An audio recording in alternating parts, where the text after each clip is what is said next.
वज़ीर-ए-आज़म शहबाज शरीफ और army chief general Syed Asim Munir का कामरा एयरबेस का दौरा। मार्का हक में भारत के खिलाफ पाकिस्तान की फजाई बरतरी कायम करने वाले शाहीनों से मुलाकात। 21वीं सदी की सबसे तवील फजाई झड़पों में दुश्मन की खुशफहमी को खाक में मिलाने वाले पाक फजाइया के जवानों को खिराज तहसीन पेश किया। मुलाकात में वजीर दिफा एयर चीफ मार्शल जहीर अहमद बाबर, एहसन इकबाल, अताउल्लाह तारड़ और दीगर अस्करी क़ियादत भी मौजूद थे। उधर वज़ीर-ए-आज़म शहबाज शरीफ का जमहूरिया आज़रबाईजान के सदर इल्हाम अलीयोव को टेलीफोन कशीदगी के दौरान हिमायत पर शुक्रिया अदा किया।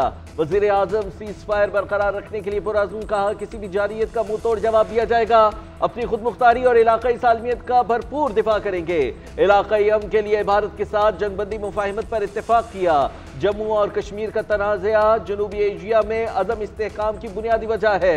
मसला अक़वाम मुत्तहिदा की करारदादों के मुताबिक हल करने पर जोर। मार्का हक में तारीखी फतह। हुकूमत का कल कौमी सतह पर यौम तशक्कुर मनाने का ऐलान। दिन का आगाज़ मसाजिद में कुरान ख्वानी और खुसूसी दुआओं से किया जाएगा।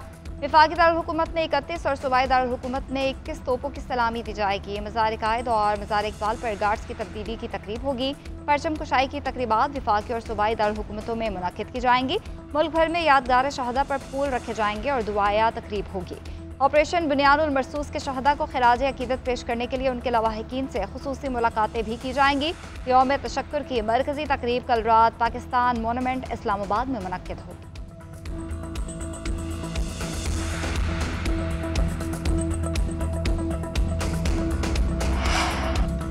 भारत ने कहा, पाकिस्तान ने सीज़ फायर का कहा। हमने कोई सीज़ फायर की दरख्वास्त नहीं की।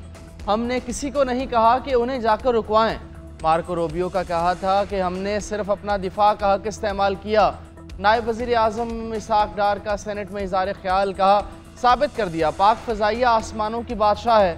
भारत के 6 तैयारे गिराए जो उसे हज़म नहीं हुआ। हमारे एक भी जहाज़ को नुकसान नहीं पहुँचा। भारत ने जिन मकामात को निशाना बनाया उनको दहशतगर्द ठिकाने कहा। मोदी सरकार ने जो किया अपना बदला लिया। हमने भारत को पहले ही कह दिया था, जैसा करोगे वैसा भरोगे। पाकिस्तान पर बेबुनियाद इल्ज़ाम लगाना भारत का पुराना वतीरा है। पहलगाम वाक़े के बाद भारत ने यकतरफा इक़दामात किए। कौमी सलामती कमेटी ने भारतीय इक़दामात के पेश नज़र फैसले लिए।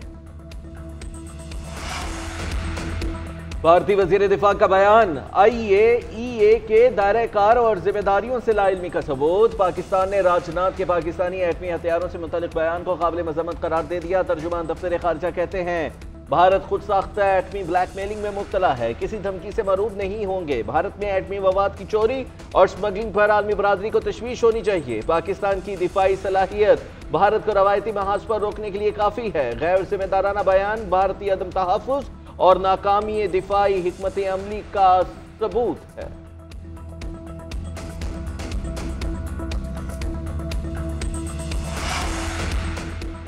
पाकिस्तान और भारत के DGMOs के दरमियान तीसरा राब्ता। दोनों ममालिक का सीज़ फायर बरकरार रखने पर इत्तफाक। गुज़िश्ता राब्ते में तय पाने वाले मामलात पर इत्तफाक राय किया गया। ज़राए के मुताबिक फ्रीकैन ने अमन व अमान को बरकरार रखने की अहमियत पर जोर दिया और मुफाहमत के अज़्म का इआदा भी किया। इससे कबल भी पाक फौज के मेजर जनरल काशिफ अब्दुल्ला और भारतीय फौज के लेफ्टिनेंट जनरल राजीव घाई के दरमियान सीज़ फायर के बाद दोबारा राब्ता हो चुका है। पहला राब्ता 10 मई, दूसरा 12 मई को हुआ था। उधर सेक्रेटरी खारजा आमना बलोच के इस्लामाबाद में सिफारती मिशन को हालिया पाक भारत अमूर पर ब्रीफिंग। 10 मई को होने वाली जंगबंदी पर अमल दरामद से मुतालिक बताया। आमना बलोच की जानिब से जंगबंदी में तामीरी किरदार अदा करने पर दोस्त ममालिक से इजहार तशक्कुर। कहा, खैर सगाली के तौर पर पाकिस्तान और भारत ने रेंजर्स और BSF एहलकार का तबादला किया। दो तरफा ताल्लुकात में एक दूसरे की खुद मुख्तारी और इलाकाई सलामती का एहतराम है। पाकिस्तान पर अमन, बकाए बाहमी बातचीत और सिफारतकारी को तनाज़ात पर तरजीह देता है। पाकिस्तान हमारा है, आखिरी दम तक दिफा करेंगे। मुत्तहद रहे तो दुश्मन हमारा कुछ नहीं बिगाड़ सकता। चाहता हूँ ये इत्तेहाद बरकरार रहे। सदर मुमलिकत आसिफ अली जरदारी का वीडियो पैगाम। भारत के खिलाफ शानदार फतह पर कौम को मुबारकबाद दी।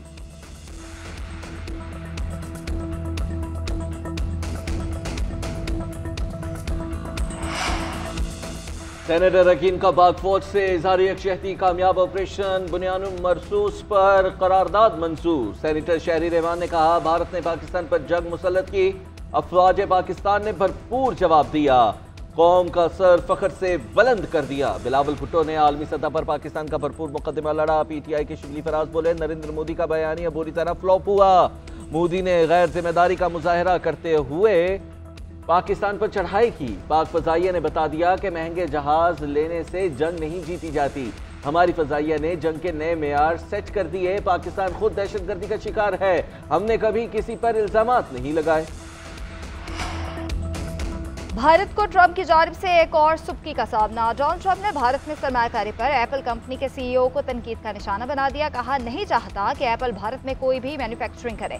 एप्पल को अपनी तमाम तर तवज्जो वापस अमेरिका पर मरकूज करना होगी। अमेरिकी सदर ने कहा कि अमेरिका ईरान के साथ जौहरी मुआहदे के करीब है। ईरान ने अमेरिका के साथ जौहरी मुआहदे की शराइत पर इत्तफाक किया है। दोनों ममालिक में जल्द जौहरी डील हो जाएगी।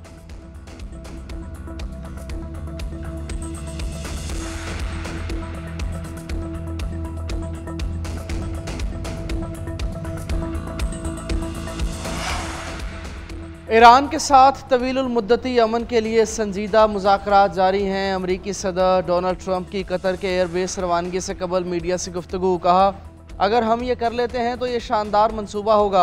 ईरान खुशकिस्मत है, कतर का अमीर उनके लिए कोशिशें कर रहा है। वो नहीं चाहते कि हम ईरान पर कोई सख्त हमला करें।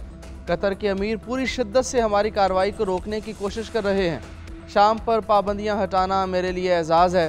दमिश्क के नए सदर को मजबूत शख्सियत करार देते हुए कहा, मुझे वो अच्छे लगे, अब देखते हैं क्या होता है, मगर हम उन्हें एक मुनसिफाना मौका दे रहे हैं। तुर्की और सऊदी अरब दोनों ही चाहते थे पाबंदियां हटाई जाएं।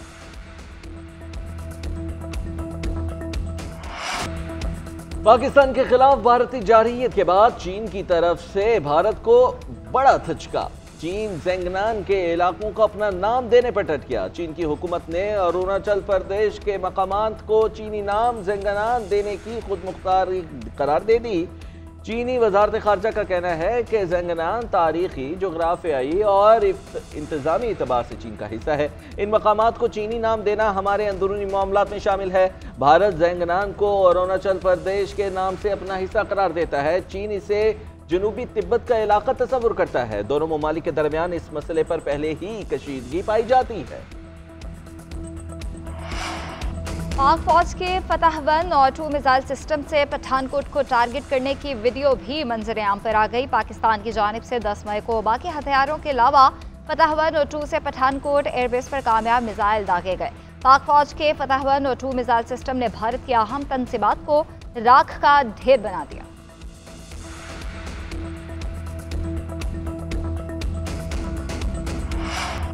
गुड और बैड अस्करियत पसंदों का फर्क खत्म हो गया। पाकिस्तान दुनिया का वाहिद मुल्क है जो अलहदगी पसंद तरीकों को बर्दाश्त करता है। जिस जंग में बलोचिस्तान को धकेला गया है वो लाहासिल है।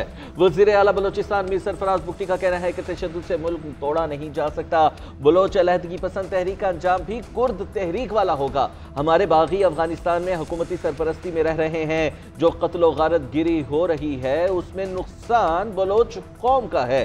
तारीख को हमने अपनी मर्जी से मस्क किया। बलोचिस्तान से मुतालिक तसव्वुर और हकीकत में बड़ा फर्क है।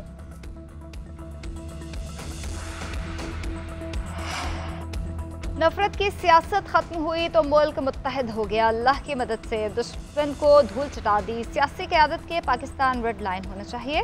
वज़ीर पंजाब मरीम नवाज का किसानों में ट्रैक्टर तकसीम करने की तकरीब से खिताब। बोली, हमारे बारे में बातें हो रही थी, आपस में लड़ रहे हैं, उनकी मईशत भी तबाह है। अल्लाह ताला की मदद कभी भी बदनीयतियों पर मबनी नहीं, तकसीम करने वालों पर नहीं आती। मुल्क की सियासी और अस्करी क़यादत की एक अच्छी नीयत थी। मुल्क की सलामती के लिए सब ने एक दूसरे का साथ दिया। दुनिया के अखबार लिख रहे हैं कि पाकिस्तान की मईशत मौजज़ा बन गई।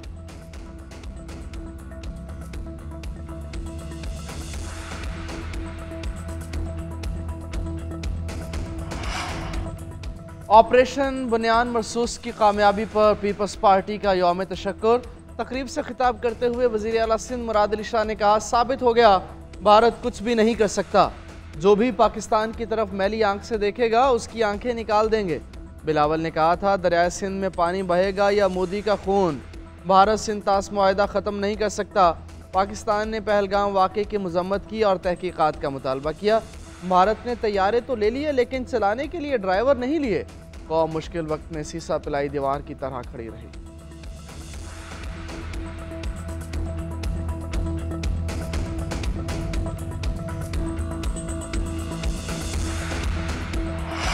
चेयरमैन पीटीआई बैरिस्टर गौहर का हुकूमत से मुज़ाकरात की पेशकश का खैर मकदम। कहा वज़ीर आज़म ने असम्बली के फ्लोर पर मुज़ाकरात की पेशकश की थी, हमने इस पेशकश का खैर मकदम किया। बानी पीटीआई से जो बातचीत हुई वो कभी बाहर बयान नहीं की। एक बात वाज़ेह है कि बानी पीटीआई डील नहीं करेंगे। उधर पीटीआई के चीफ व्हिप आमिर डोगर की हुकूमत के साथ मुज़ाकरात की तस्दीक, कहते हैं पहले रोज से ही मुज़ाकरात के हामी हैं। ग्राउंड पर पाक फौज और सोशल मीडिया पर तहरीक इंसाफ के टाइगर्स ने मोदी को शिकस्त फाश दी। हुकूमत पीटीआई को सियासी जमात समझे और रियासत को मां जैसा सलूक करना चाहिए। हमने अपना कदम उठा लिया, अब हुकूमत को अगला कदम उठाना है।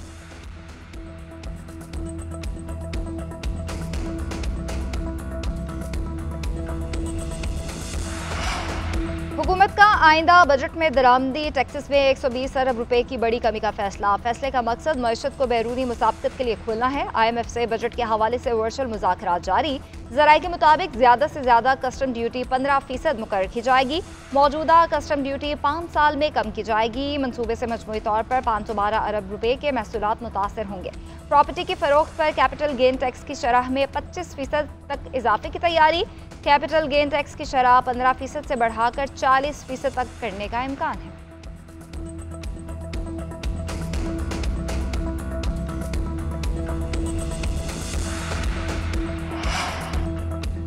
जजेस ट्रांसफर को नई तैनाती करार नहीं दिया जा सकता। तबादले पर आज नया जज हल्फ लेगा, इस पर आइन खामोश है। जस्टिस मोहम्मद अली मजहर के जजेस ट्रांसफर और सीनियरिटी के खिलाफ दरखास्तों पर समाअत के दौरान रिमार्क्स। कहा आर्टिकल 200 को आर्टिकल 175A से मिलाकर पढ़ने से कभी जज का ट्रांसफ़र नहीं होगा। जस्टिस मोहम्मद अली मजहर ने मजीद कहा आईनी बेंच ने हक़ाइक़ की बुनियाद पर फैसला नहीं करना बल्कि कानूनी सवालात पर फैसला करना है। हामिद खान ने कहा कि हर केस में 26वीं आईनी तरमीम आड़े आती है। जस्टिस शाहिद बिलाल हसन ने रिमार्क्स दिए लाहौर हाई कोर्ट बार और लाहौर बार के सदूर एक सियासी जमात के ओहदेदार हैं। दोनों सदूर इस सियासी जमात के ओहदेदार हैं जिस जमात के आप सेनेटर हैं। बार की सियासत में कौमी सियासत आ चुकी है। Islamabad high court bar association ने दरख्वास्त क्यों वापस ली? हामिद खान ने कहा यहाँ जजेस पीछे हट जाते हैं, ये तो फिर बेचारे बार के सदर हैं। एक जज की अदम दस्तयाबी पर केस की समाअत पीर तक मुलतवी कर दी गई। वफाकी वज़ीर दाखिला मोहसिन नकवी की ज़ेर सदारत आला सतह का इजलास। UK Pakistan serious crime and law enforcement programme के हुकाम और वजारत दाखिला के आला अफसरान की शिरकत। वज़ीर दाखिला मोहसिन नकवी ने कहा कि बच्चों की ऑनलाइन हरासानी के तदारुक के लिए तमाम वसाइल इस्तेमाल किए जाएंगे। गैर कानूनी माइग्रेशन की रोकथाम के लिए डिपोर्ट अफराद को 5 साल के लिए पासपोर्ट कंट्रोल लिस्ट में शामिल कर दिया गया है। गैर कानूनी इमिग्रेशन से निमटने के लिए बाहमी ताउन नागुज़ीर है। बरतानवी मुआवनत का हम खैर मकदम करते हैं।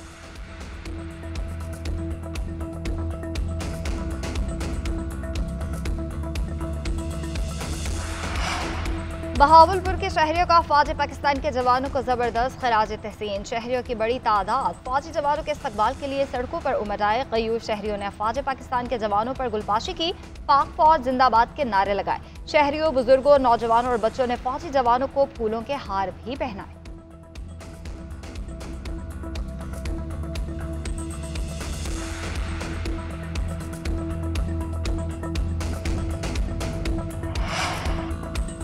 कौमी असम्बली इजलास में पीपल्स पार्टी अरकान सखर था हैदराबाद मोटरवे की अदम तामीर और मनसूबे को PSDP में शामिल न करने पर बरस पड़े। मनसूबा PSDP में शामिल न किया गया तो बजट में हुकूमत का साथ नहीं देंगे। MQM की भी हिमायत। डिप्टी स्पीकर ने वजीर मनसूबा बंदी को ऐवान में आकर मनसूबे पर वजाहत देने का कह दिया। वजीर खजाना मोहम्मद औरंगजेब ने भी हैदराबाद सखर कराची मोटरवे को पाकिस्तान की इकनॉमिक लाइफ लाइन के लिए इंतहाई अहम करार दिया। कहा वजीर मनसूबा बंदी को कहूँगा कि मनसूबे की अहमियत का इदराक करें। ऐवान में कोरम पूरा न होने की वजह से हुकूमत इनकम टैक्स तरमीमी बिल मंजूर न करा सकी।